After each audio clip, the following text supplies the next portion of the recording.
చేరు వచ్చిన సోదరి సహోదరులందరికీ కూడా ప్రభు పేరట హృదయపూర్వకమైన వందనాలు తెలియజేస్తూ ఉన్నాను.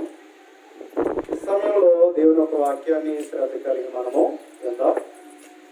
ఒకసారి ఫ్లైట్ మోడ్. ప్రియమైనటువంటి దేవుని వాళ్ళారా, కీర్తన గ్రంథము నుండి దేవుని యొక్క మాటలు మనం నేర్చుకుంటూ ఉన్నాం. 5వ కీర్తనలో దేవుని మాటలను మనము గమనించగలిగినట్లయితే 5వ కీర్తనలో 12 వచనాలు మనం చూస్తూ ఉన్నాం. ఇది ప్రధాన గాయకుడైనటువంటి దావీదు పాడినటువంటి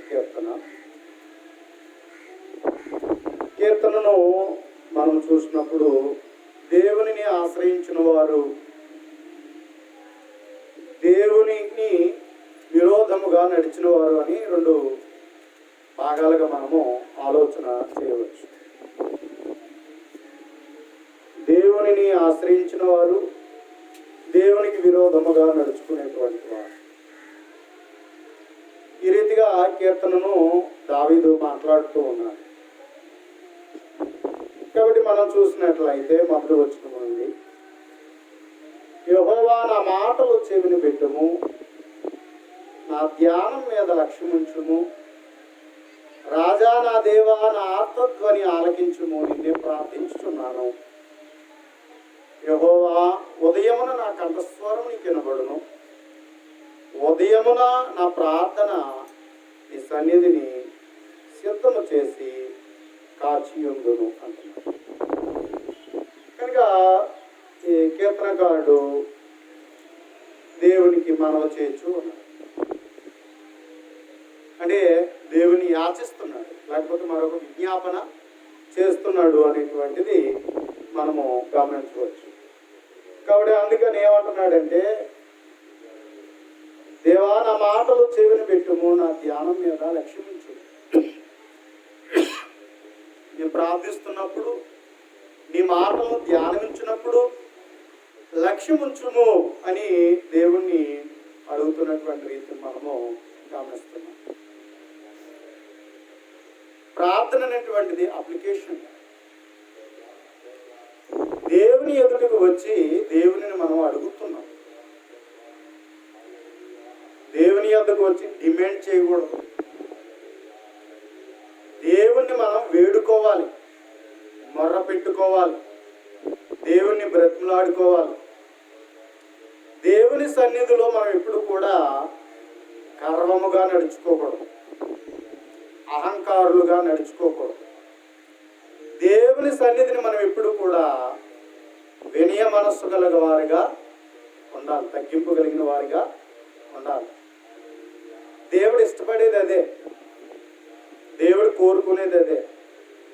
లోకంలో మన అంతటి వారమైనా ఉండొచ్చు, మనకి తెలివితేటలు ఉండొచ్చు, డబ్బు ఉండొచ్చు, కులం ఉండొచ్చు, అధికారాలు ఉండొచ్చు, ఏమండి ఏవైనా లోకంలో ఉండొచ్చు. కానీ ఏవైనా లోకంలో ఉన్న వాటిని బట్టి మనుషులు ఎదురు గొప్పగా మనం చెప్పుకోవచ్చు, అతిశయించవచ్చు, గర్వించవచ్చు. లేకపోయినట్లయితే అహము కలిగి మనం జీవించవచ్చు. ఎందుకంటే ఎవరి దగ్గర మనం ఎక్కడా కూడా తగ్గం, నేను తగ్గను అంటాం. అంటే ఏంటి? నేనుగానే ఉంటాను, నేనేమన్నా తక్కువ వాడినా కాబట్టి నేను తగ్గేదిలే అని చాలా వరకు మనం వ్యవహరిస్తూ ఉంటాం, పౌరుషాన్ని కనుపరుస్తూ ఉంటాం. కానీ ప్రియమైన వాళ్ళారా, ఎవరి దగ్గర తగ్గకపోయినా పర్వాలేదు, కానీ దేవుని ఎదుట మాత్రం ఏం చేయాలా? మనం తగ్గాలి, తగ్గి బ్రతకాలి. కాబట్టి దేవుడు దగ్గరికి మనం ఆయన సన్నిధి అనేటప్పుడు మనము తగ్గిన వారిగా ఉండాలి, వినయం కలిగిన వారిగా ఉండాలి. ప్రార్థన అనేటప్పటికే నేను దేవునితో మాట్లాడుతున్నాను అని చెప్పి మన ప్రార్థన ఆయన వినున్నట్లుగా మనం తగ్గి బ్రతకాలి. అలాగే మనము వాక్యము ధ్యానిస్తున్నప్పుడు కూడా ఆయన వాక్యం మనం వినేటట్లుగా మనం ఏం చేయాలన్నట్లయితే వాక్యం మీద ధ్యానము ఉంచవలసినటువంటి వారమై ఉన్నాం. కనుక ప్రియమైనటువంటి దేవుని వారలారా, అందుకని ఏమన్నాడంటే, నా రాజా నా దేవా నా ఆర్తధ్వని ఆలకించుము, నిన్నే ప్రార్థించుచున్నాను అని చెప్తున్నాడు. అందుకని ఏమంటున్నాడంటే ఇంకా దేవునితో చెప్తున్నాడు, ఉదయమున నా కంఠస్వరం నీకు వినబడును అన్నాడు. ఉదయమున నా ప్రార్థన నీ సన్నిధిని సిద్ధము చేసి కాచి ఉంది. కాబట్టి మన జీవితాలలో దావీదు అంటున్నాడు, అతడు ప్రార్థిస్తూ ఉన్నాడు. ఉదయముని అతడు ఏం చేస్తున్నాడంటే నా కంఠస్వరాన్ని నీకు వినబడును అంటున్నాడు. ఉదయమున నా ప్రార్థన నీ సన్నిధిని కాచి ఉందును అనేటువంటి విషయాన్ని తెలియజేస్తున్నాను. కాబట్టి ప్రార్థన అనేది మన జీవితంలో చాలా విలువైనది. దేవుని ఎదుట మనం మొరపెట్టాలి, దేవుని సహాయాన్ని కోరాలి, దేవునికి మనం కృతజ్ఞత కలిగి ఉండాలి. కాబట్టి ప్రతి విషయంలో ఆయన చేత బలపడేటట్లుగా, ఆయన చేత దీవించబడేటట్లుగా, ఆయన చేత నడిపించబడేటట్లుగా మనం ఏం చేయాలన్నట్లయితే మనము ప్రార్థన ప్రార్థించేవారుగా ఉండాలి. ఎందుకంటే మనం అందరం దేవుని మూలంగా బ్రతుకుతున్న వాళ్ళం కదండి, అవునా? మనం అందరం ఎవరమైనా సరే, ఏ కులస్తుడైనా సరే, ఏ దేశస్థుడైనా సరే, ప్రపంచంలో ఎక్కడున్నా సరే, ఏ వ్యక్తి అయినా సరే దేవుని మూలంగానే బ్రతుకుతున్నాడు. దేవుని అనుగ్రహించినటువంటి ప్రతిదీ కలిగి ఉంటున్నాడు అనేటువంటిది మనం ఒప్పుకోవలసిన వారు. మనిషి కష్టాలు వచ్చినప్పుడు, బాధలు వచ్చినప్పుడు, తనకు అనుకున్నట్టుగా ఏదైనా జరగలేనప్పుడు అంటూ ఉంటాడు, దేవుడు నాకేం చేశాడు అని.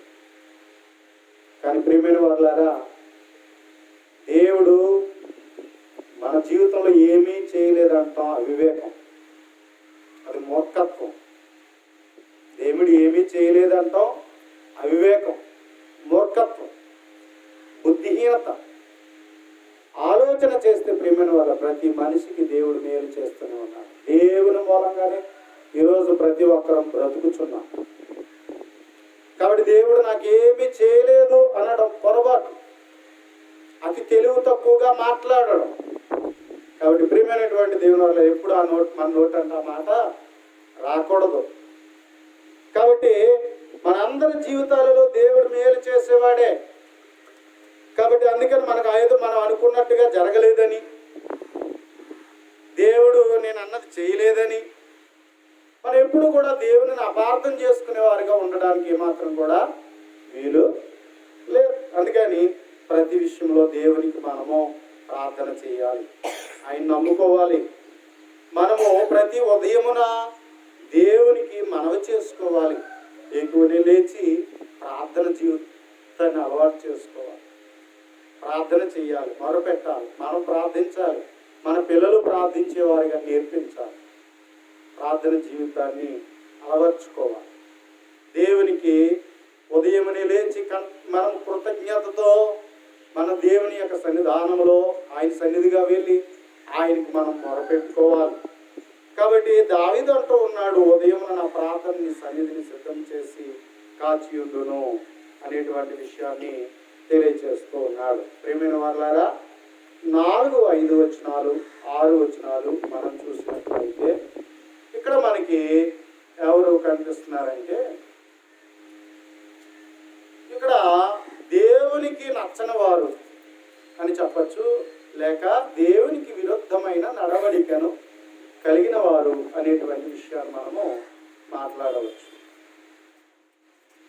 కనుక ప్రియమైనటువంటి దేవుని వల్ల 4వ వచనం మనం చూస్తే ఏమన్నాడంటే, నీవు దుష్టత్వం చూచి ఆనందించు దేవుడవు కావు.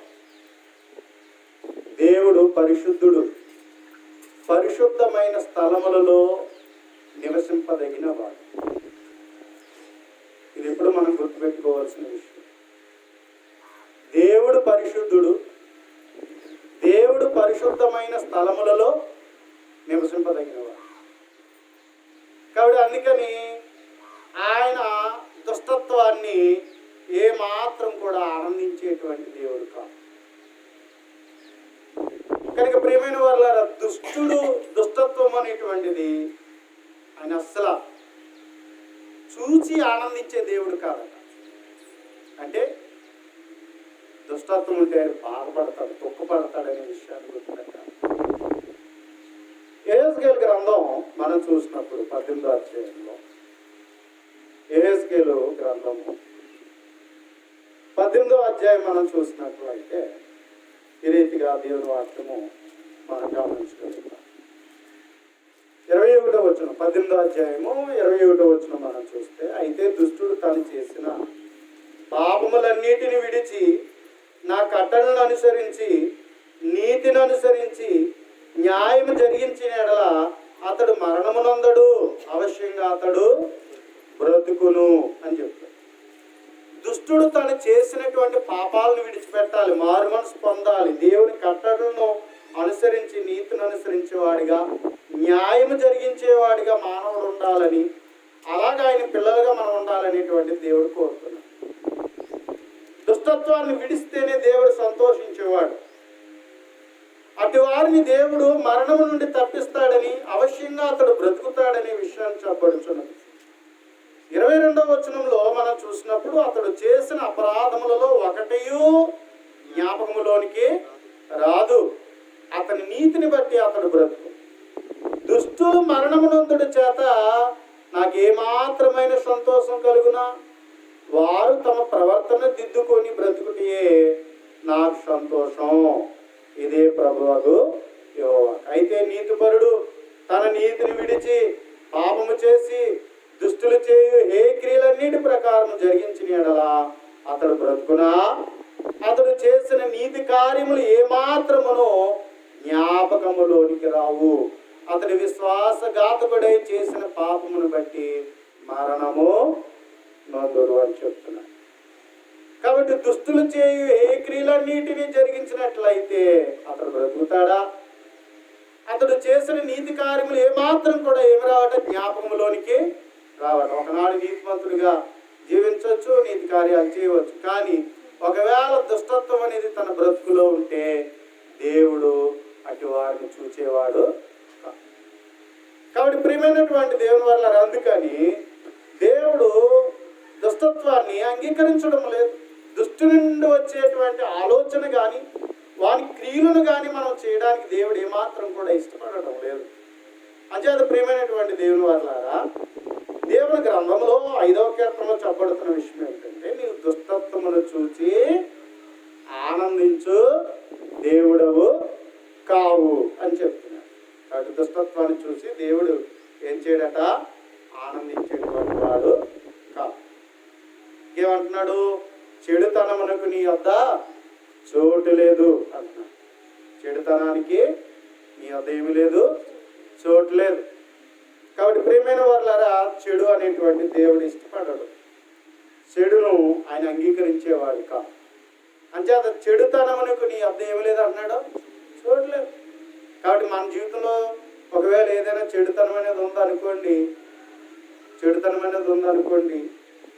మనలో మంచి లేదనుకోండి, చెడుతనం అనేది మనలో ఉన్నట్లయితే దేవుడు ఆయన యొద్ద ఏమి లేదు, ఆయనకి చోటు లేదు.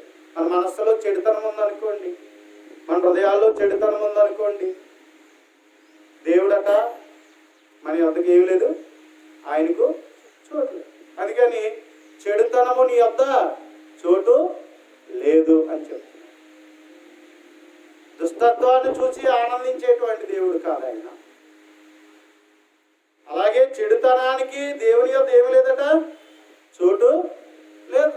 ఏ చిన్న చెడు క్రియ మన జీవితంలో ఉన్నా దేవుని యొద్ద మనకేమి లేదు, చోటు అనేటువంటిది లేదు అనేటువంటి విషయాన్ని గ్రహించాలి. కాబట్టి ఇంకేమంటున్నాడు 5వ వచనంలో, డాంబికులు నీ సన్నిధిని నిలవలేరు. డాంబికులు అంటే ఎవరు? డాంబికత్వం అంటే గర్వము కలిగిన వారు, అతిశయము కలిగినటువంటి వారు. కొంతమంది జీవితాల్లో ఏం చేస్తారంటే తమను తాము హెచ్చించుకుంటూ ఉంటారు, తమను తాము గొప్ప చేసుకుంటూ ఉంటారు. చాలా వరకు ఏం చేస్తారంటే గర్వపడుతూ ఉంటారు. అంటే వారు కలిగి ఉన్న దానిని బట్టి ఏం చేస్తారంటే గర్వపడేటువంటి వారిని మనము చూస్తున్నాం. కాబట్టి అలాంటి డాంబికులట, అలాంటి గర్వం కలిగిన వారట ఎక్కడ నిలవరో? దేవుని సన్నిధిని నిలవరు. డాంబికులు. సాతానుడు ఏం చేస్తాడో తెలుసా? మనకు కొంచెం ఉంటే చాలు లొంగక అంటాడు, లోబడక అంటాడు. అవునా? నిన్ను నువ్వు ప్రదర్శించుకో అంటాడు. సాతాను బుద్ధి అది. కానీ సాతానుడు యొక్క స్వభావం ఏంటంటే గర్వం కలిగిన వాడు. అందుకే కదా దేవుని సింహాసనం ఎదుట అతడు తను తాను హెచ్చించుకుని దేవుని చేత ఏం చేయబడ్డాడు? త్రోయబడ్డాడు కదా. ఎవరు? అపవాది, సాతాను. వాడు ఏం చేయబడ్డాడు? గర్వము కలిగినటువంటి వాడే దేవుని చేత పరలోకము నుండి త్రోయబడినటువంటి వాడు. కాబట్టి అందుచేత సాతానుడు ఎలాగైతే గర్వం కలిగిన వాడో అలాగే మన జీవితంలో కూడా ఎలా ఉండాలని కోరుతున్నాడంటే మనలో గర్వం కలిగేటట్లుగా నడిపింప చేస్తూ ఉంటాడు. అందుకని ఏమన్నాడు చూడండి, తిమోతికి రాసిన మొదటి పత్రిక 3వ అధ్యాయము, తిమోతికి రాసిన మొదటి పత్రిక 3వ అధ్యాయము 6వ వచనం మనం చూస్తే,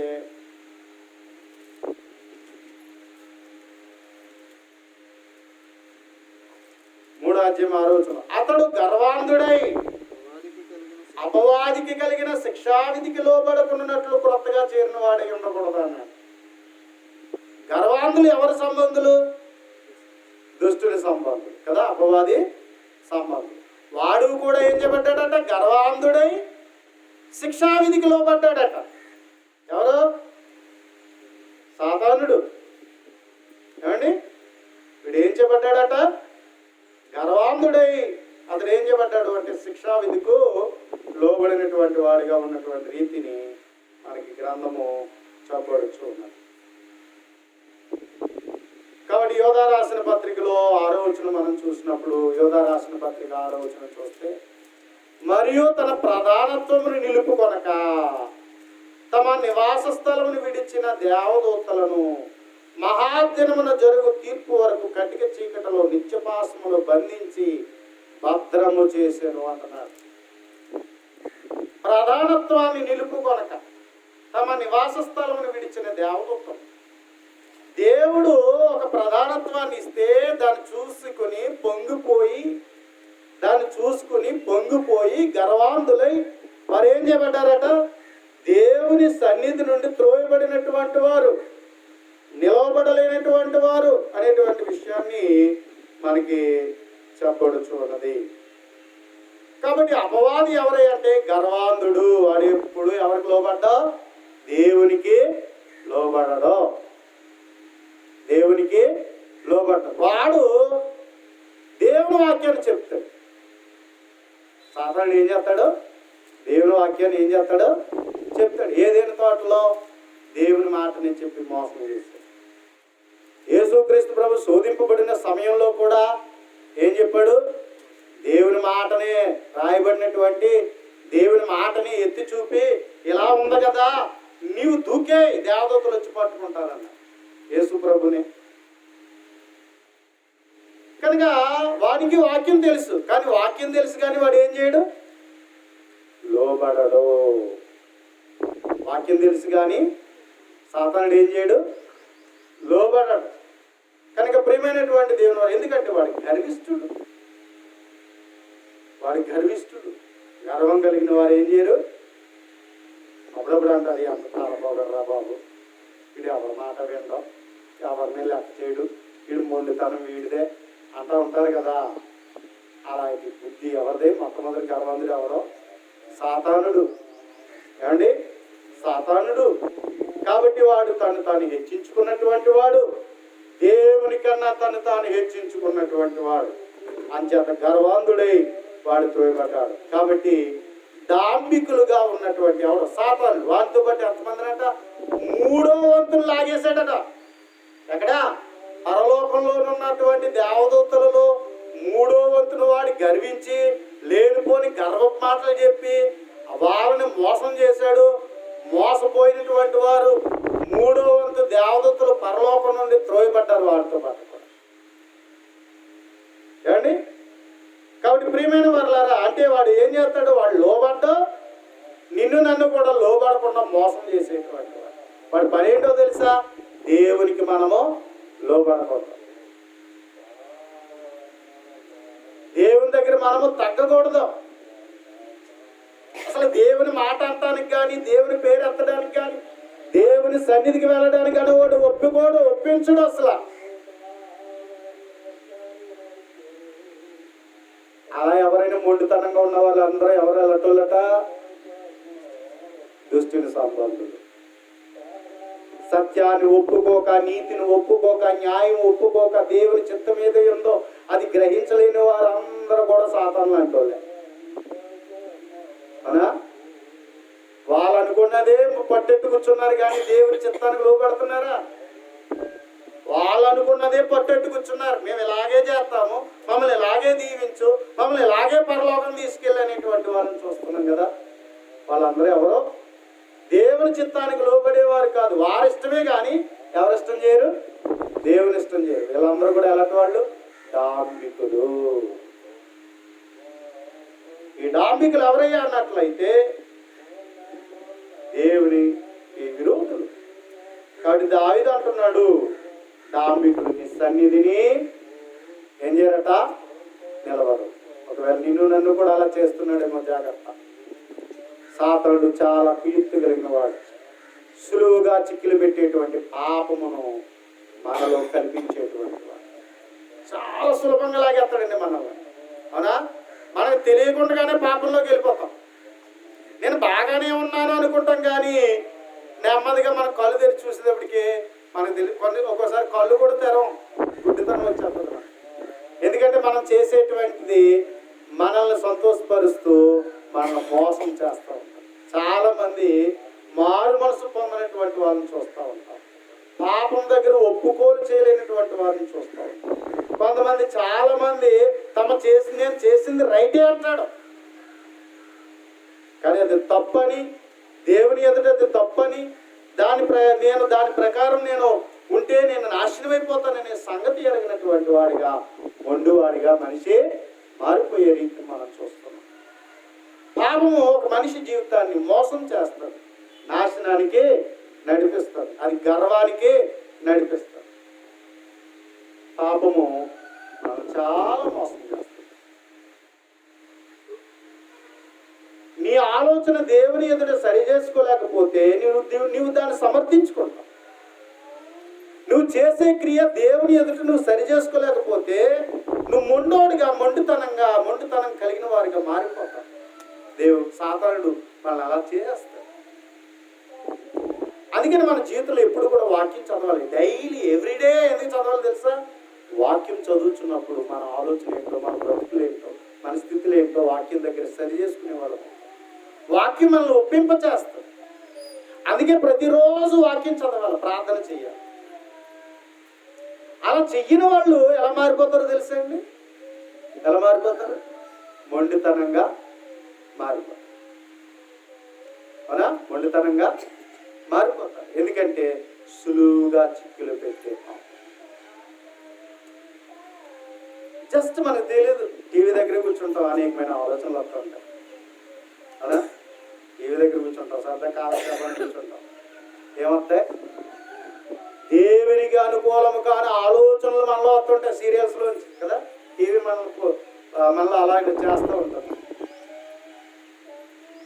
అవునా? అప్పుడప్పుడు నలుగురు మధ్య కూర్చుంటూ ఉంటాం. అప్పుడప్పుడు మనకి ఏ ప్రేరేపణ కలిగిస్తారు? ఏ ప్రేరేపణ? పాపపు ప్రేరేపణలు వస్తూ ఉంటాయి కదా. మనకు తెలియకుండానే కోపం వచ్చేది, మనకు తెలియకుండానే కక్ష వచ్చేది, మనకు తెలియకుండానే అసూయ వచ్చేది, మనకు తెలియకుండా ఏమొచ్చేస్తూ ఉంటాయి? ద్వేషం వచ్చేస్తాం. అది మనలో ఆటోమేటిక్గా అది ఏమైపోద్దంటే గుండె మన హృదయాన్ని కట్టించేస్తుంది.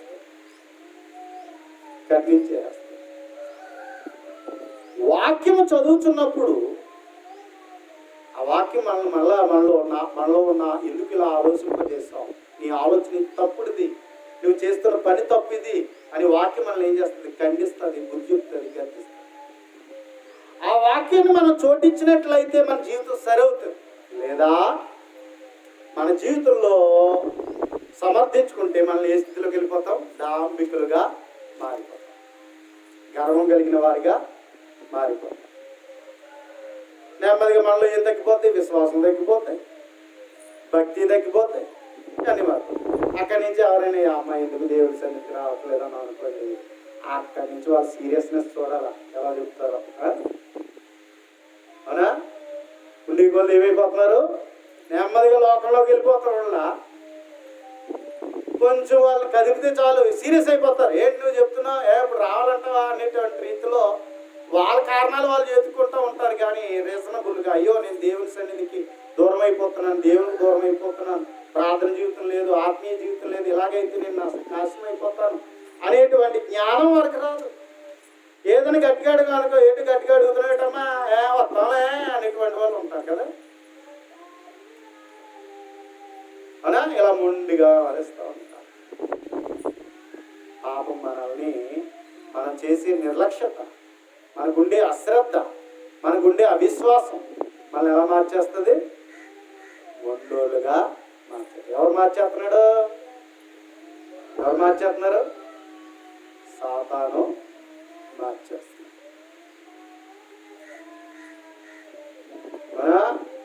వాడు వచ్చి మన నెత్తి మీద కూర్చుంటాడు. అక్కడి నుంచి వాడు చెప్పిందే చేయాలి మనం.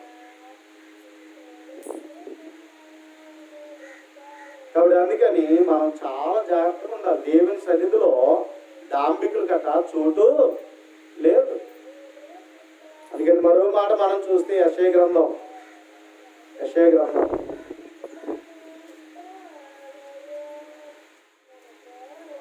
2వ అధ్యాయం. యెషయా గ్రంథము 2వ అధ్యాయము 11వ వచనం మనం చూస్తే రీతిగా చెప్పవచ్చున్నది.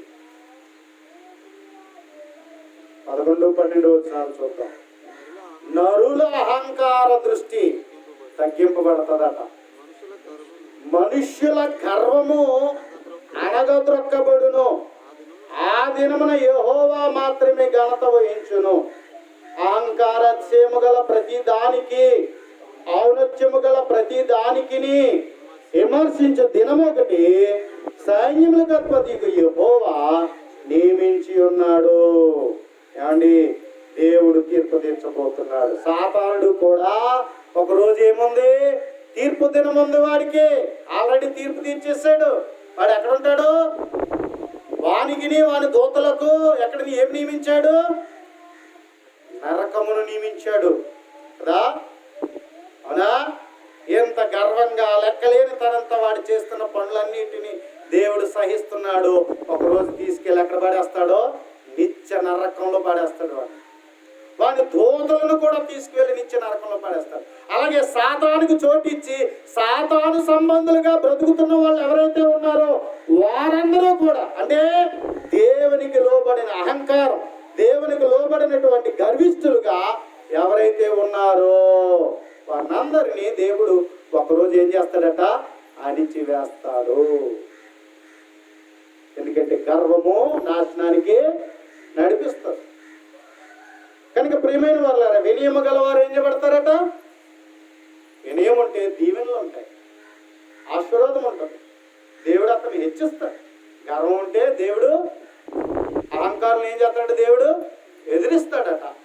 అందుకని ప్రియమైనటువంటి దేవుని వాళ్ళారా, నరుల అహంకార దృష్టి ఏం చేయబడుతుందట? తగ్గింపబడును. మనుషుల గర్వం అనగద్రొక్కబడును. ఆ దినమున యెహోవా మాత్రమే ఘనత వహించును. అహంకారత్యము గల ప్రతిదానికి, ఔన్నత్యము గల ప్రతిదానికి విమర్శించు దినం ఒకటి సైన్యములకు అధిపతి యెహోవా నియమించున్నాడు.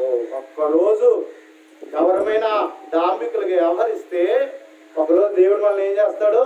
ఈరోజు నిన్ను చూసి చూడనట్టుగా ఊరుకున్నాడేమో కానీ ఒకరోజు మాత్రం దేవుడు ఏం చేస్తాడో? తీర్పు తీరుస్తాడు. ఇంకా ఆ రోజు చచ్చినట్టుగా తలంచాల్సిందే. ఈరోజు లోబడలేనటువంటి మొండోడిగా తల ఎగరవేయచ్చు. కానీ ఒకవేళ మనము దేవుని మాటకు లొంగలేని, లోబడలేని మొండితనం ఈరోజు మన జీవితంలో వ్యవహరించవచ్చేమో కానీ ఒకరోజు దేవుని తీర్పు ఎదుట మనం ఎన్ని కారణాలు చెప్పినా ఏమండి ఆయన కోపాగ్నికి మనము భయపడవలసిందే. ఆ రోజు ఏడిచినా ప్రయోజనము లేదు. ఏమన్నా ఇప్పుడైనా బుద్ధి తెచ్చుకుని ఇప్పుడు ఏడిస్తే దేవుడు కనికరిస్తాడేమో కానీ మనం ఇప్పుడే మన జీవితాన్ని మన ఇష్టం వచ్చినట్టుగా మొండోలుగా బ్రతికి ముగిసిపోయి తర్వాత బాబు నన్ను పరలోకం తీసుకెళ్ళండి అంటే అది అది సాధ్యమైనటువంటిది కాదు. కాబట్టి డాంబికులు ఏం చేయరట? దేవుని సన్నిధిని నిలవరు. ఒక మాట అడుగుతున్నాను దేవుని మాటను బట్టి, దేవుని మాటకు లోబడే హృదయమేనా నీది? దేవుని మాటను లెక్క చేసే హృదయమేనా నీది? ఆయన మాటను అర్థం చేసుకుని ఆయనకు లోబడేటువంటి మనస్తత్వం నీలో ఉందా లేదా? ఆయన తగినట్లుగా నీ జీవితాన్ని దిద్దుకొని బ్రతికేటువంటి జీవితం నీ జీవితంలో ఉందా లేదా అనేటువంటిది ఒకసారి ఆలోచించు. ఒకవేళ అలాంటి లేనివంటి వారు అయితే నువ్వు నేను కూడా అలాంటి వాళ్ళు డాంబికులమైతే దేవుడు మనల్ని చూడడం. దేవుడు మనల్ని ఏం చేయడు? చూడడు. డాంబికులను ఆయన చూడడు. కాబట్టి మనం డాంబికంగా వ్యవహరించకూడదు. దేవుని సన్నిధి అంటే ఎలా ఉండాలి? ముందు మనకేముండాలి? తగ్గింపు ఉండాలా, వినయం ఉండాలా, లోబడే మనస్సు దేవుని సన్నిధిలో ఉండాలి. కాబట్టి ఆ విధంగా మనం బ్రతకాలని, నడుచుకోవాలని దేవుడు కోరుతున్నాడు. డాంబికులమైతే ఆయన సన్నిధిలో మనము నిలవడం. వస్తాం ఆయన సంఘానికి వస్తాం, ఆయన సన్నిధికి వస్తాం. కానీ ఏముండదు ఆయన దగ్గర మాత్రం చోటు ఉండదు. ఎవరి దగ్గర చోటు ఉండదు?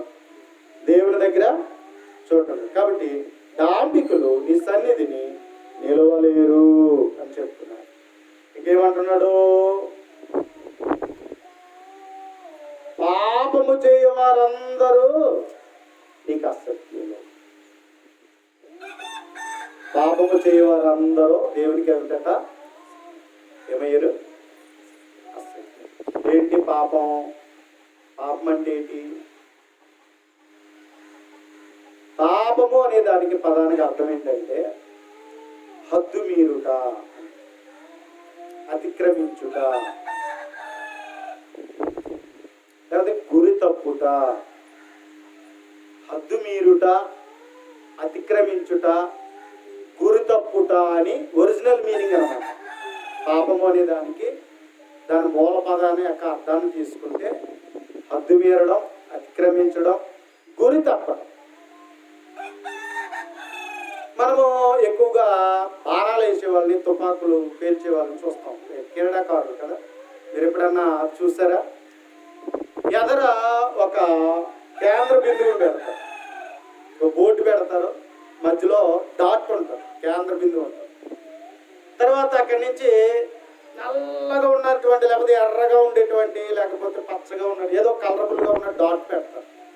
అదంతా ఒక కలర్గా ఉంటుంది. అక్కడి నుంచి ఏం చేస్తారు? దానిపైన 2 సున్నాలు పెరిగింది కదా, సున్నాలు పెరిగింది. కరెక్ట్గా డాట్ ఉన్న చోట బాణం కానీ తుపాకు కానీ సరిగ్గా గురి చూసి కొడితే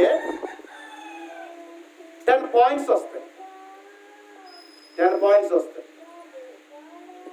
ఆ డాట్ నుంచి వచ్చినట్లయితే తగ్గుతూ ఉంటాయి. 9, 8 ఇలాగే తగ్గిపోతాయి మార్కులు. కానీ గురి చూసే వాళ్ళు కరెక్ట్గా ఎక్కడ కొట్టాలి? ఆ డాట్, ఆ కేంద్ర బిందువు మీద కొట్టాలి. కొట్టినప్పుడే మార్క్స్ వస్తాయి. బాణం వేసిన, తుపాకీతో షూట్ చేసి, గన్తో షూట్ చేసి. అలాగే ఈరోజు దేవుడు నీకు నాకు కూడా వాక్యం ద్వారా మనకు గురి పెట్టాడు. వాక్యం చదువుతుంటే గురి పెడుతున్నాడు. నువ్వు ఎలా ఉండాలి అని దేవుడు గురి పెడుతున్నాడు. దేవుని వాక్యం చదువుతున్నప్పుడు దేవుని వాక్యం మనకు గురి చెప్తుంది. ఈ గురిలో ఉండాలి. పదాజ్ఞలు మనకు తెలుసు కదా, పదాజ్ఞలు బట్టి చూద్దాం కూడా. పదాజ్ఞలు ఏమన్నాడు? దేవుణ్ణి నమ్ముకోవాలి, ఇంకెవరిని నమ్మకూడదు.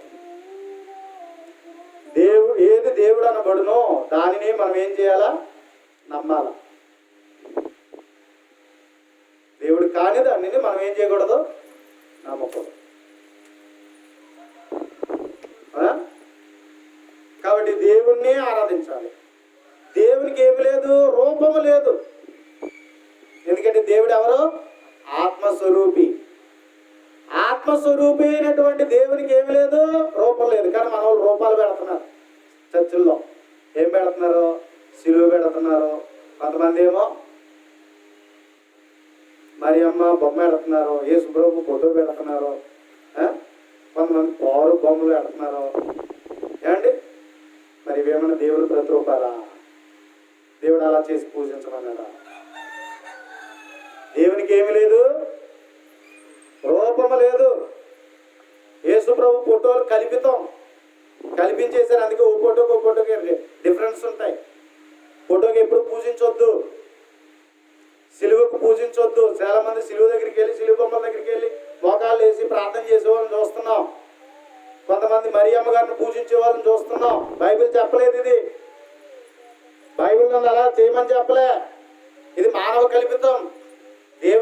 దేవునికి ఏ రూపము కల్పించకూడదని చెప్పాడు.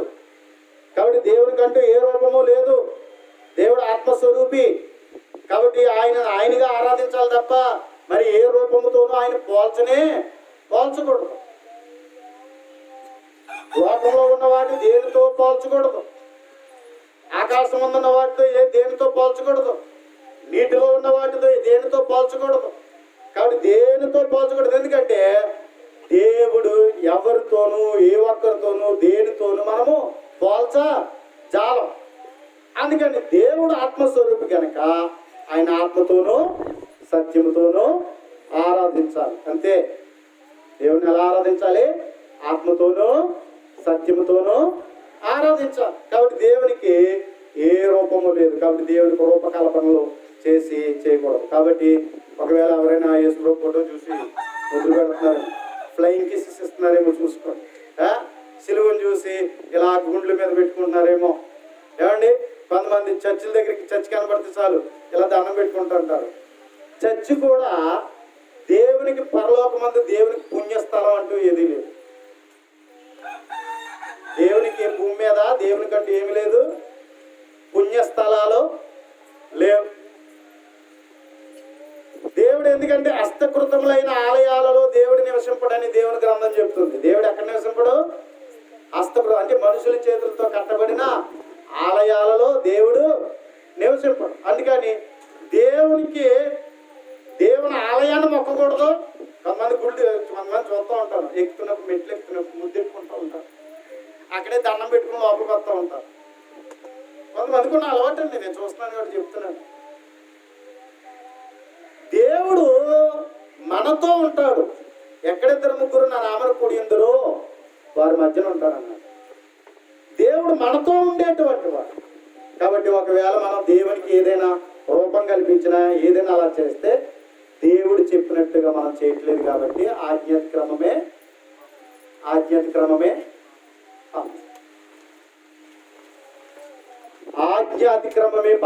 పాపమది.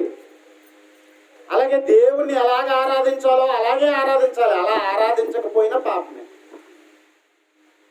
దేవుణ్ణి ఎలా ఆరాధించాలో అలాగే ఆరాధించాలి. అలా ఆరాధించకపోయినా పాపమే.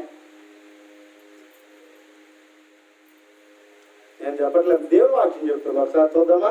కొన్ని నేను చెప్తున్నాను అనుకోవచ్చేమో. మార్క్స్ వార్త బైబిల్ చెప్తుందండి, దేవుని మాట చెప్తుందండి. మార్క్స్ వార్త 7వ అధ్యాయం 6వ వచనం. మార్క్స్ వార్త 7వ అధ్యాయం 6వ వచనం చూద్దాం. ఏముందో చూడండి. అందుకు ఆయన వారితో ఇలాగ చెప్పాను, ఈ ప్రజలు పెదవులతో నన్ను గణపరచుదురు గాని వారి హృదయములు నాకు దూరంగా ఉన్నవి. వారు మానవులు కల్పించిన పద్ధతులు, అంటే మనుషులు పెట్టిన కట్టడలు అంటాడు యెషయా గ్రంథంలో.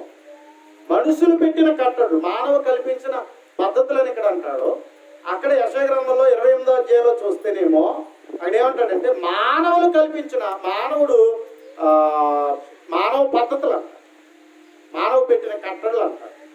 మానవులు కల్పించిన పద్ధతులు దేవోపదేశములని బోధించుచు నన్ను అర్థముగా ఆరాధించదు. అంటే మనుషులు కల్పించిన పద్ధతులు ఎవరైనా చేస్తే దేవుని సన్నిధికి వచ్చి అటువంటి వారు పనికి రాని, పనికి మాలిన, ఉపయోగం లేని, వ్యర్థమైన ఆరాధన చేస్తున్నారని మనం చెప్తున్నాడు కదా. ఏం చెప్తుంది? గ్రంథం చెప్తున్నా, దేవుని మాట చెప్తున్నా. చెవుగలవాడు వినుగా. ఏం చెప్పట్లే, దేవుడే తన గ్రంథంలో రాయించినటువంటి మాట.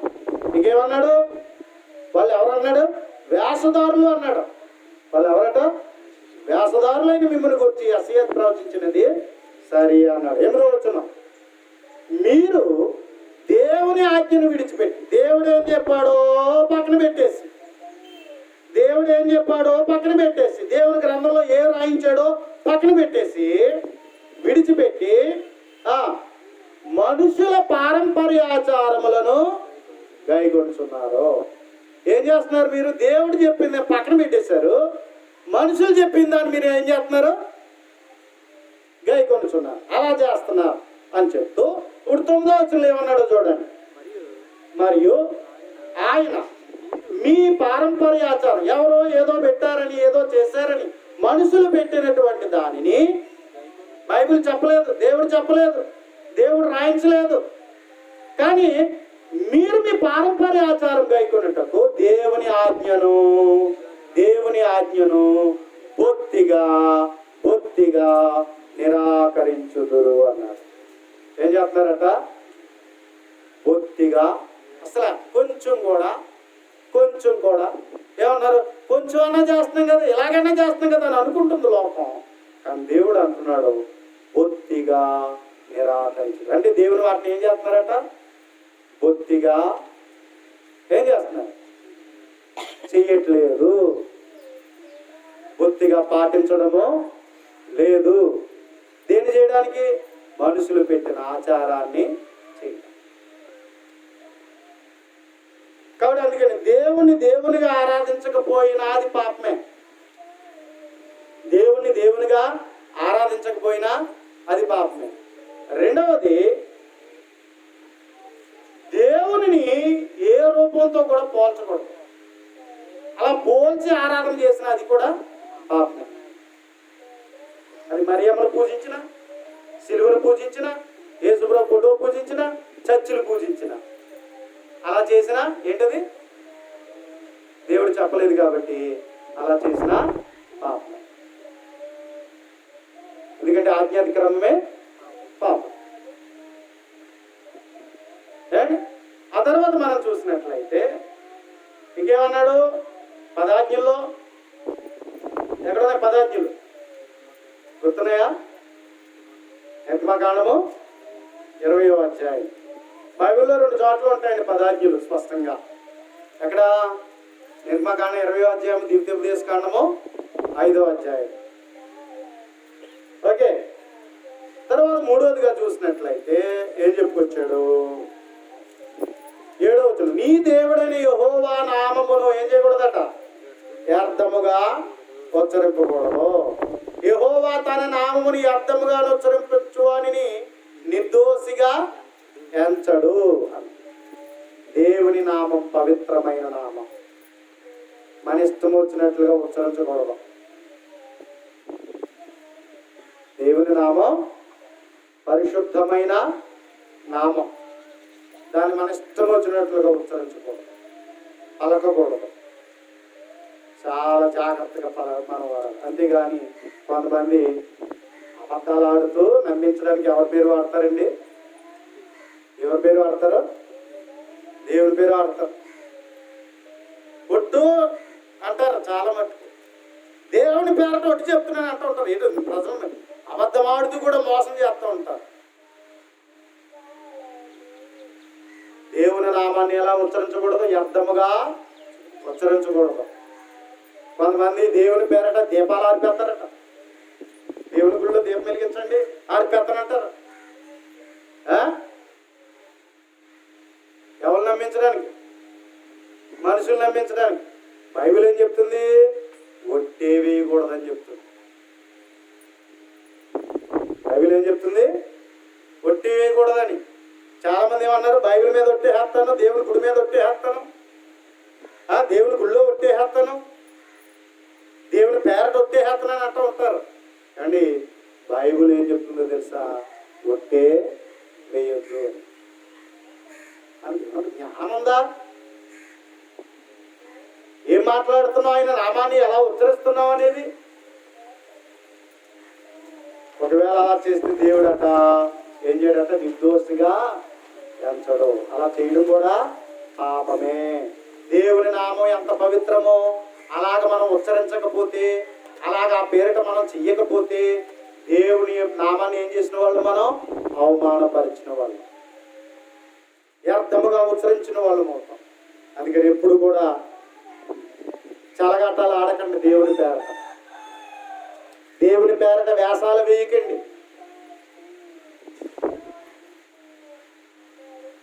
ఈ మాట అంటే అవునంటే అవును, కాదంటే కాదు అని ఉండాలని దేవుడు చెప్పారు. కాబట్టి ఇలా చేస్తూ కూడా పాపమే. ఏదో నువ్వు తప్పించుకోవడానికి నువ్వు ఏదైనా దేవునికి అడ్డం పెట్టుకోవచ్చేమో కానీ, బైబిల్ని అడ్డం పెట్టుకోవచ్చేమో కానీ, ఆయన పేరుకు నువ్వు ఏదైనా చెప్పొచ్చేమో కానీ, లోకాన్ని నమ్మించడానికి. కానీ దేవుడు మాత్రం ఏం చేయడు? ఊరుకోడు. అందుకని దేవుని నామాన్ని ఎలా ఉచ్చరించకూడదు? వ్యర్థముగా ఉచ్చరించకూడదు. తర్వాత 8వ వచనం, పాత నిబంధన కాలంలో విశ్రాంతి దినం అనేటువంటిది వారికి ఉంది. 7వ దినాన్ని వాళ్ళు విశ్రాంతి దినం పాటించారు. కానీ అది ఆరాధన దినం కాదు, ఏ పని చేయకుండా తీరికగా ఉండే రోజు. కనుక ఇప్పుడైతే మనకి ప్రతి ఆదివారము ఆరాధన దినం, ప్రభు దినం, ఆరాధన దినం. ప్రతి ఆదివారము మన తండ్రి అయిన దేవుణ్ణి ఏం చేయాలి? ఆత్మతోనూ సత్యముతోనూ ఆరాధించాలి. ఆరాధన దినము ఖచ్చితంగా మనం పాటించాలి. ఆ సమయం దేవునికి ఇచ్చేయాలి. ఒకవేళ నువ్వు ఆరాధనను క్రమముగా సరైన రీతిలో నువ్వు చేయకపోతే, సరైన రీతిలో పాటించకపోతే నువ్వు పాపం చేసినట్టు.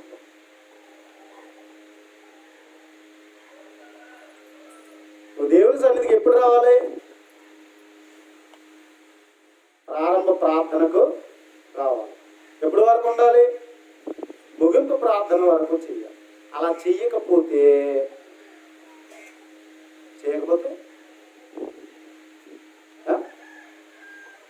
ఏం చేసినట్టు? లోకంలో ముహూర్తాలు పెట్టుకుంటారు, తెలుసు కదా. క్రైస్తవులు కూడా పెట్టుకుంటారు పెళ్ళి కట్ట. ఏమండి, ఏదేమైనా సరే ఆ ముహూర్తాన్ని తాళగట్టించేయండి బాబు అంటారు. ఆ గడియ మంచిదట. ఏ గడియ? ముహూర్త టయాన్ని కట్టెత్తానంట 3 ముళ్ళు బంధం సాఫీగా సాగిపోతాడు కదా. మంగళం అంటే వాళ్ళ బ్రతుకులో సుఖవంతంగా ఆనందంగా బ్రతుకుతారండి బాబు. అందుకని ఆ టయానికి ఏం చేయమంటున్నారు? 3 ముళ్ళు వేసేయాలండి అంటారు కదా. అంతకన్నా శుభగడి ఏదో తెలుసా? మనం నిర్ణయించుకున్నాం కదా, ఇది ముహూర్తం కాదు. మన ఈలును బట్టి మనం ఇలా ఆరాధన చేసుకుందామని మనం టైం పెట్టుకున్నాం కదా. తండ్రి అయినటువంటి దేవుణ్ణి ఆదివారం ఆరాధించడానికి మనం ఏం నిర్ణయించుకున్నాం? సమయాన్ని నిర్ణయించుకున్నాం. ఎన్ని గంటల నుంచి? 8:30 నుంచి 8:30 నుంచి ఎన్ని గంటల వరకు? 10:30 వరకు కదా. మనం ఏం నిర్ణయించుకున్నాం? ఆ సమయం ఎవరికి ఇద్దామని నిర్ణయించుకున్నాం? దేవునితో. దేవుడు నాతో ఉండాలి, నేను ఆయనతో ఉండాలి, నేను ఆయన్ని ఆరాధించాలి అని మనం ఏం చేసుకున్నాం? సమయాన్ని నిర్ణయించేసుకున్నాం కదా. అంటే ఈ సమయం ఎవరిది? ఈ సమయానికి ఎవరు రమ్మంటున్నాం? మనం దేవుణ్ణి రమ్మంటున్నాం. అవునా? అంటే 8:30 నుంచి ఖచ్చితంగా 9:30 వరకు మన దేవుని సన్నిధికి వచ్చి ఆరాధనలో 5 మనం చేయాలి. ఏం చేయాలా? పాటలు, ఏమండి, బోధ, ఉపదేశము, తర్వాత ప్రభురాత్రి భోజనము, తర్వాత ఇచ్చుట, 5 ప్రార్థన. ఇలా చేస్తేనే మనం ఆరాధన చేసినట్లు. ఈ 5లో ఏదో ఒకటి చేస్తే, సగం చేస్తే దేవుడు అంగీకరించేవాడు కాదు. లోకంలో పెట్టుకున్న ముహూర్తాన్ని ఖచ్చితంగా వెళ్ళాలిగా. ఊరుకుంటారా? లేకపోతే ఏంటంటే శుభగడియలు దాటిపోయాక, అవునా? ఏమంటారు? దుర్ముహూర్తం వచ్చేద్దట. అదే కదా లోకంలో చెప్పేది. ప్రియమైన వాళ్ళారా, నువ్వు నేను 8:30 నుంచి 10:30 వరకు దేవుని సన్నిధిలో ఉంటానన్నావు. ఆ దేవుని సన్నిధిలో ఆ ఒక్క దినము గడిపేది 1000 దినాల కంటే శ్రేష్టం. మరి నువ్వు నేను ఎలా పాటిస్తున్నావు? ఆశీర్వాదంగా ఉంటుందా మనకి? దేవుడు ఎటు మళ్ళీ ఎలా చేశాడు అంటున్నాం. అది మన టైం ఏమో దేవునికి ఇవ్వం, మన ఇష్టం వచ్చినట్లు వస్తాం, మన ఇష్టం వచ్చినట్లు చేస్తాం. కానీ మరలా దేవుడిని ఏమంటాం? నా నాకెందుకు ఇలా చేస్తాను? దేవుడు నమ్ముకున్నాను కదా, దేవుడు నాకు ఎందుకు ఇలా? ఎలా నమ్ముకున్నా? నీ ఇష్టం వచ్చినట్టు నమ్ముకున్నావు, కానీ దేవునికి అనుకూలంగా నమ్ముకున్నావా? నువ్వు చేసేదే, మనం చేసేదే సగం సగం.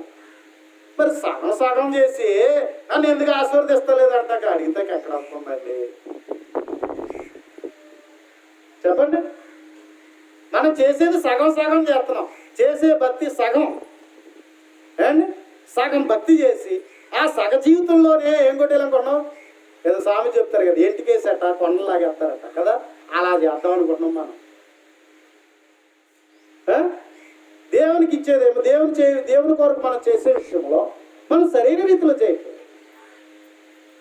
నేను ఒకటి చెప్తున్నాను, ప్రియమైనటువంటి వాళ్ళ, నా కోసమైతే ఎవరు రావద్దు, దేవుని కోసం రండి. దేవుని యొక్క చిత్తం ఏమై ఉన్నదో దాని ప్రకారం చేయడానికి దేవుని సన్నిధికి రండి. కనుక ప్రియమైనటువంటి దేవుని వాళ్ళ, దేవుడు ఏదైతే కోరుతున్నాడో అది నువ్వు నేను చెయ్యాలి. అది మన బాధ్యత. అలా మనం దేవుని సన్నిధిగా మనం నడుచుకోవాల్సినటువంటి వారు. ఆనాడు విశ్రాంతి దినాన్ని పాటించకుండా ఊరుకున్నాడా దేవుడు? ఊరుకున్నాడా? ఊరుకోలేదు. ఏం జరిగిందో చూపించనా? వాట్సాప్లో కనస వాక్యం ఎవరు చూస్తున్నారండి ప్రతిరోజు? క్రీస్తు జ్ఞానం మీద వాట్సాప్లో విశ్రాంతి నన్ను కట్టెలు వేరుకున్న గురించి ఏ అధ్యాయంలో చూసాం? ఏమైనా గుర్తుందా? 15? Okay, very good. సంఖ్యాకాండం 15వ అధ్యాయం. ఇక్కడ ఒక ఆయన ఏం చేశాడు అన్నట్లయితే 32వ వచనం, ఇశ్రాయేలు అరణ్యంలో ఉన్నప్పుడు ఒకడు విశ్రాంతి దినమున కట్టెలు వేరుట చూచిరి. అక్కడికి వెళ్ళాడట. విశ్రాంతి దినాన్ని ఏం చేయొద్దన్నాడు దేవుడు? ఏ పని చేయొద్దాను. కానీ ఇతను ఏం చేశాడు? పొయ్యిలో పొలలు లేవని కట్టెలు ఏరుకోవడానికి వెళ్ళాడట. ఏమండి? కట్టెలు ఏరుకోవడానికి వెళ్ళాడట. 33వ వచనం, వాడు కట్టెలు ఏరుట చూచిన వారు మోషే యొద్దకును అహరోని యొద్దకును సర్వసమర్థకు వాడిని తీసుకుని పోయారట. అప్పుడు దేవుడు ఏం చెప్పాడు 35వ వచనంలో? తర్వాత యెహోవా ఆ మనుష్యుడు మరణ శిక్ష పొందవలెను. ఏం పొందాలి? మరణ శిక్ష పొందాలి. అందుకని సర్వ సమాజం ఏం చేయాలట? రాళ్ళు ఇచ్చి కొట్టి చంపేయాలన్నాడు. ఏం పాటించినందుకు? విశ్రాంతి దినాన్ని పాటించినందుకు. ఈరోజు అంత కఠినమైన శిక్ష లేదు, కానీ మనం నిర్లక్ష్యం చేస్తే ఒకరోజు దేవుళ్ళు ఎక్కడికి ఎవడుతాడు? ఎవడుతాడు? లెక్క అడుగుతాడు. నేను నియమించిన దినం నువ్వు ఎందుకు పాటించలేదని దేవుడు అడుగుతాడు. ఒకరోజు అడుగుతాడు. ఈ రోజు దేవుడు నిన్ను అడగట్లేదేమో, కానీ ఒక రోజు మాత్రం దేవుడు ఇంటి లెక్కలో అడుగుతాడు. దీన్ని బట్టి నిన్ను ఎక్కడ పొమ్మంటాడు? నేను చెప్పిన మాట ప్రకారం నువ్వు చేయలేదు కాబట్టి పాపం చేస్తున్నాడు, కాబట్టి పోంటాడు. అందుకని ఆదివారం ఖచ్చితంగా నువ్వు అన్న సమయం ఎన్ని పనులు ఉన్నా సరే, ఏది ఎలా ఉన్నా సరే 8:30 ఖచ్చితంగా దేవుని సన్నిధికి వచ్చేయాలా. 10:30 వరకు ఖచ్చితంగా దేవుని సన్నిధిలో ఉండాలి. మరొక మాట చూపిస్తాను. ఇర్మియా గ్రంథం. మీరు నన్ను ఏమనుకున్నా పర్లేదండి, వాక్యం ఏం చెప్తుందో చెప్తున్నాను అంతే. ఇది నా ఉద్దేశం కాదు, దేవుడు రాయించిన మాట. కాబట్టి ఏమి రాయించాడో, ఏమని రాయబడి ఉన్నదో దానిని గమనించండి. ఇర్మియా గ్రంథం 18వ అధ్యాయం 17వ అధ్యాయం అండి. 17వ అధ్యాయం 27వ వచనం. అయితే మీరు విశ్రాంతి దినము ప్రతిష్ఠిత దినముగా నుంచి ఆ దినమున బరువులు మోసుకొనుచు యెరూషలేము గుమ్మములలో ప్రవేశింపకూడదని నేను చెప్పిన మాట మీరు వినని ఎడల నేను దాని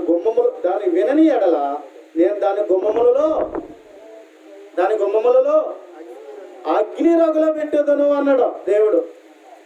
ఏ రగులు పెడతాడట? అగ్ని రగులు పెట్టును. అది యెరూషలేము నగరులను కాల్చివేయను, దానిని ఆర్పుడికి ఎవరికి సాధ్యము కాకపోవును అని. ఏ రోజు మానేస్తే? విశ్రాంతి దినాన్ని మానేస్తే. మరి ఈరోజు ఆదివారం మానేస్తే దేవుడు ఊరుకుంటాడా? దేవుడు ఊరుకుంటాడా? కాబట్టి ఆదివారం ఎవరిది? దేవునికి. ఆ సమయం దేవునికి ఇచ్చేయాలి. మనకి ఎన్ని పనులున్నా, ఎన్ని పరిస్థితులున్నా, ఏమైనా ఆదివారం ఖచ్చితంగా 8:30 అనేటప్పటికీ దడదలు ఆడిపోతూ అమ్మో ప్రారంభం జరుగుతుంది, దేవుడు వచ్చేస్తున్నాడని కంగారుతో భయంతో పరిగెత్తుకుని దేవుడి సన్నిధికి రావాలి. ఎన్ని పనులున్నా సరే 10:30 వరకు మనము ఉండాలి.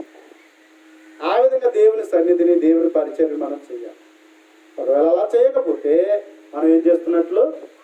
పాపం చేస్తున్నాం. తర్వాత ఆజ్ఞ ఏం చెప్పాడు? నిర్మకాండం 20వ అధ్యాయం 12వ వచనం, నీ దేవుడని యెహోవా నీకు అనుగ్రహించిన దేశంలో నీవు దీర్ఘాయుష్మంతుడు అన్నట్లు నీ తండ్రిని తల్లిని ఏం చేయాలట? సన్మానించాలి. సన్మానించడం అంటే దండేసి దండం పెట్టడం కాదు. బతుకున్నప్పుడు ఏమి చేయరు, కానీ ఫోటో మట్టుకు దండలు బాగా వేస్తారు. వాళ్ళు మాటలు లెక్క చేయరు, వాళ్ళు మంచి చెట్లు చూడరు, కానీ చనిపోయిన మాత్రం ఏం చేస్తారు? దండేసి దండం పెడతారు. అది కాదు సన్మానించడం అంటే. నీ తల్లిదండ్రులకు నువ్వు లోబడాలంటున్నాడు దేవుడు. తల్లిదండ్రుల మాటకు లోబడాలి, వాళ్ళు గౌరవం ఇవ్వాలి, వారు సిగ్గుపడేటట్లుగా చేయకూడదు. తల్లిదండ్రుల మాటకు లోబడాలి. అలా లోబడితే ఏముందట? దీర్ఘాయుష్మంతుడు అవుతాడట. ఎవరైనా సరే దీర్ఘాయుష్మంతులు కావాలి, నిండు 100 ఏళ్ళు బతకాలంటే అమ్మా నాన్నల మాట వినండి, తల్లిదండ్రుల మాట వినండి. తల్లిదండ్రుల మాట విన్నవాడు నిండు 100 ఏళ్ళు బతుకుతాడు. దీర్ఘాయుష్మంతులు వారికి ఏం కలుగుతుందట? మేలు కలుగుతుంది. అందుకని తల్లిదండ్రుల మాట వినాలి, వాళ్ళని గౌరవించాలి, వారిని ప్రేమించాలి. కానీ అలాగున దేవుని మాట చెప్తుంది, దేవుని గ్రంథం చెప్తుంది. నోరుంది కదా అని వాళ్ళు బూతులు ఆడకండి, వాళ్ళు దూషించకండి. దేవుడు సహించడం. ఎప్పటికీ కూడా తల్లిదండ్రులను దూషణగా మాట్లాడకండి. కొన్ని ఏదైనా చేస్తే అమ్మాయి ఏంటి ఇలా చేస్తున్నావు ఏంటి అనండి, కానీ ఇష్టం వచ్చినట్టు బూతులు ఆడదు. వాళ్ళని దూషించవద్దు, వాళ్ళ నాశనాన్ని కోరుకోవద్దు. కాబట్టి వాళ్ళు మంచి కోరుకోరు. తల్లిదండ్రులకు లోబడండి అని దేవుడి గ్రంథం చెప్తారు. కానీ అలా ఎవరైనా సన్మానించకపోతే వాళ్ళు ఎవరు ఏం చేసినట్లు పాపము చేశారు. తల్లిదండ్రులు ఎవరైతే సన్మానించారో వారు ఏం చేశారు? పాపము చేసిన వాళ్ళు అని దేవుడి గ్రంథం చెప్తారు. తర్వాత ఇంకేమన్నాడు? నరహత్య చేయకూడదు. పాత నిబంధనలు చంపితే పాపం, ఇప్పుడు ద్వేషిస్తే పాపం. ప్రేమ లేనివాడట మరణమందు నిలిచి ఉన్నాడంట. ఒక మనిషిని మనం ప్రేమించకపోతే మనం వాళ్ళని హత్య చేసినట్లే.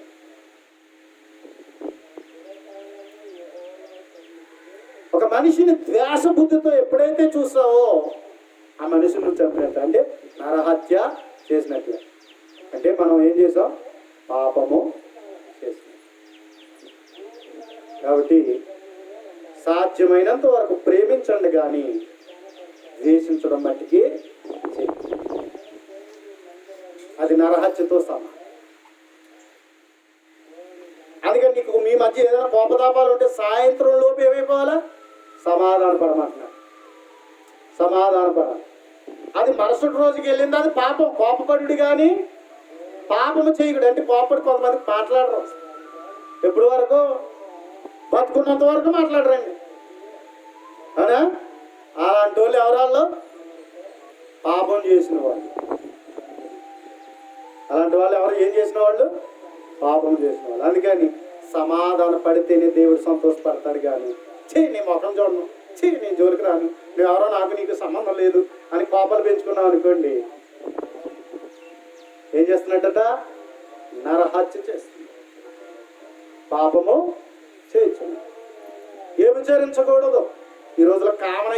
బాబు. ఈ మాటని ఎవరు కూడా పవిత్రంగా అసలు భయమే లేదు. కాబట్టి వ్యభిచరించకూడదు. కాలం చాలా దారుణమైన స్థితిలో, ఇది ఒక ట్రెండ్ అయిపోయింది. కాబట్టి వివాహము అన్ని విషయములలో దేవుడు ఘనంగా ఎంచితే, పానుకు నిష్కలాంకంగా దేవుడు ఎంచితే, దేవుడు చెప్తున్నాడు వ్యభిచారులను, జారత్వం గలవారిని, వేషశాంగులను దేవుడు ఏం చేస్తాడట? తీర్పులోనికి తెస్తాడు. అంతే తప్ప నీ చెప్పే రీజన్లు ఆయన అక్కడ ఒప్పుకోడు. నువ్వు చెప్పే రీజన్లు అక్కడ ఒప్పుకోడు. కాబట్టి దేవుడు వివాహ బంధాన్ని గౌరవించాడు. ప్రతి పురుషుడు తన సొంత పురుషునికి, తన సొంత స్త్రీకి, ప్రతి స్త్రీ తన సొంత పురుషునికి, ప్రతి పురుషుడు తన సొంత స్త్రీకి, వారిద్దరి మధ్య ఉన్న ఏదైతే ధర్మాలు ఉన్నాయో వారిద్దరూ కలిసి పంచుకోవాలి తప్ప దానికి మధ్యలో కేవలం వచ్చిన వ్యభిచారం. కాబట్టి దేవుడు దాన్ని అసహించుకోవాలి. కాబట్టి ప్రియమైనటువంటి దేవుని వారలారా, అది పాపం. ఇంకేమన్నాడు? దొంగిలకూడదు. ఎదుటివారి వస్తువు దొంగిలకూడదు.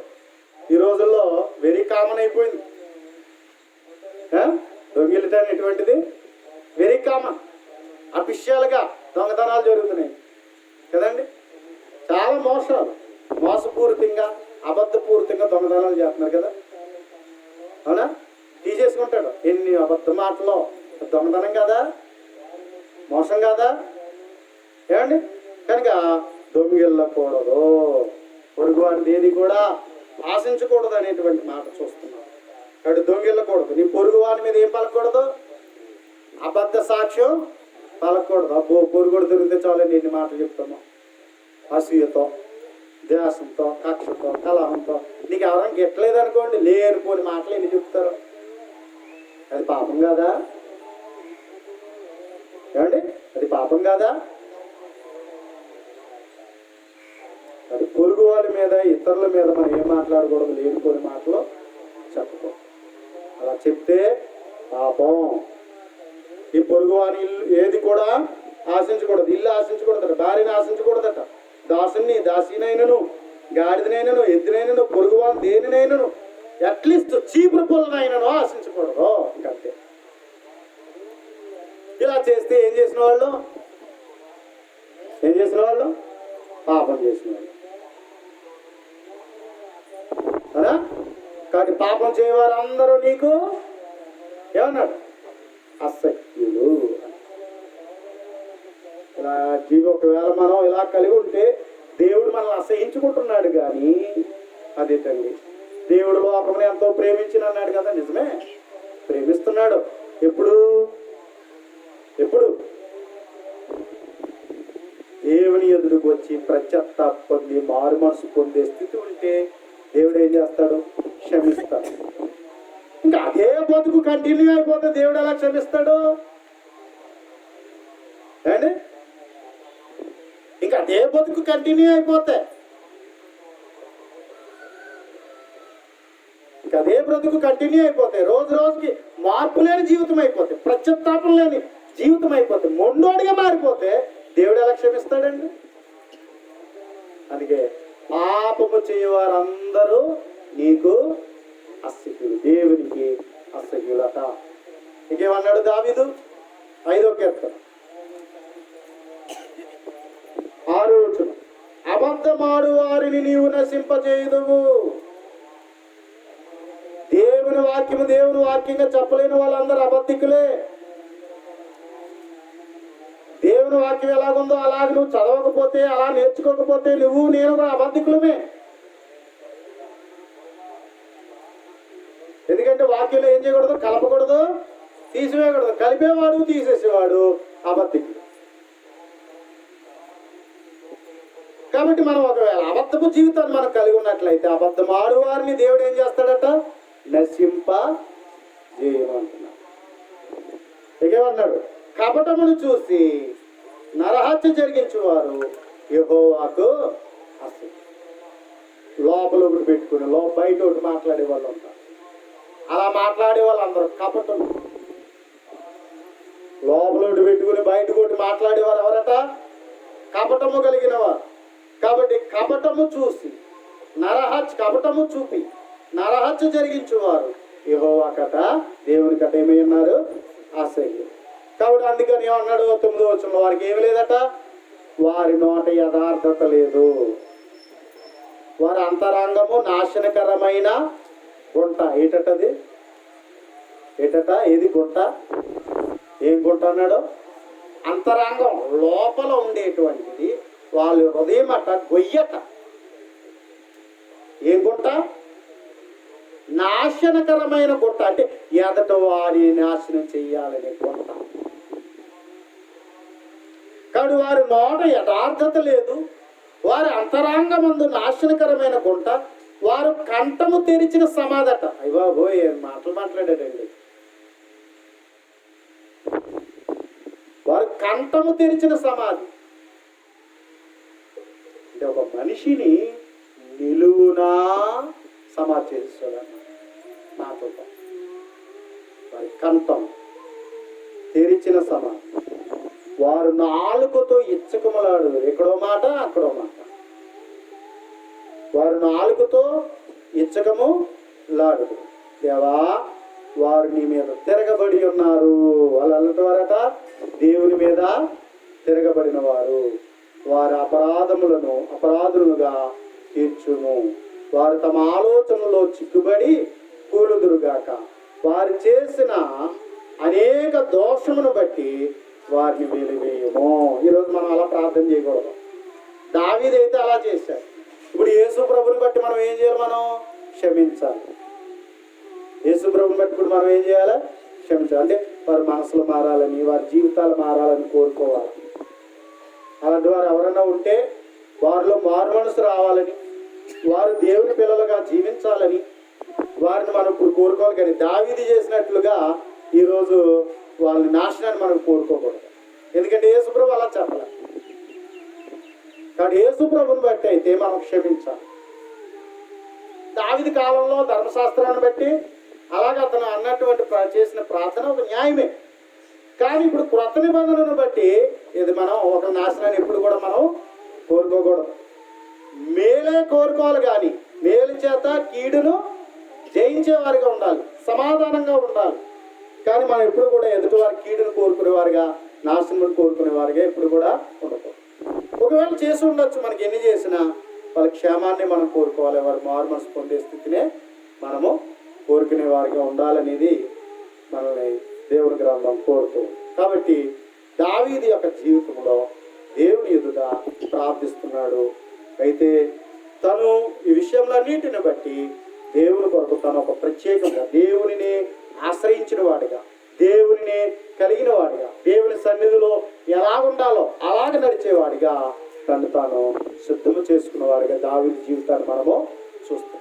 కాబట్టి ప్రియమైన వారులారా, ఇవి మన జీవితంలో ఎప్పుడూ లేకుండా, ఏవైతే దావీదు చెప్తున్నాడో అవేవి కూడా మన జీవితంలో లేకుండా దేవుని సన్నిధికి తగినట్లుగా నువ్వు నేను మారి దేవుని కొరకు బ్రతికి దేవునిని మహిమపరచాలని దేవుని మాటలు నిన్ను నన్ను ఉపదేశిస్తున్నాయి, బోధిస్తున్నాయి, హెచ్చరిస్తున్నాయి, గద్దిస్తున్నాయి, ఖండిస్తున్నాయి, నీతి యందు శిక్ష చేయబడుతున్నాయి.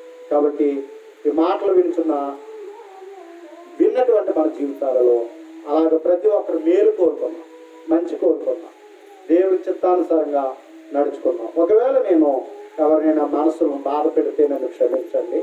మీ మనసును బాధ పెట్టాలనే దురుద్దేశంతో కాదు, కానీ దేవుడు చెప్పిన మాటలు ఏవైతే ఉన్నావో ఆ విషయములను విశదీకరిస్తున్నాను, వివరిస్తూ ఉన్నాను. దయచేసి దేవుని చిత్తాన్ని గ్రహించి దేవుని తగినట్లుగా మీరు అందరూ మారు మనసు పొంది రక్షణ పొందిన వారిగా, దేవుని చిత్తము చేయవారిగా, దేవుని చేత ఆశీర్వదించబడిన వారిగా ఉండాలని ప్రేమపై మాటలు తెలియజేస్తున్నాను. మీ అందరికీ హృదయపూర్వక వందనాలు.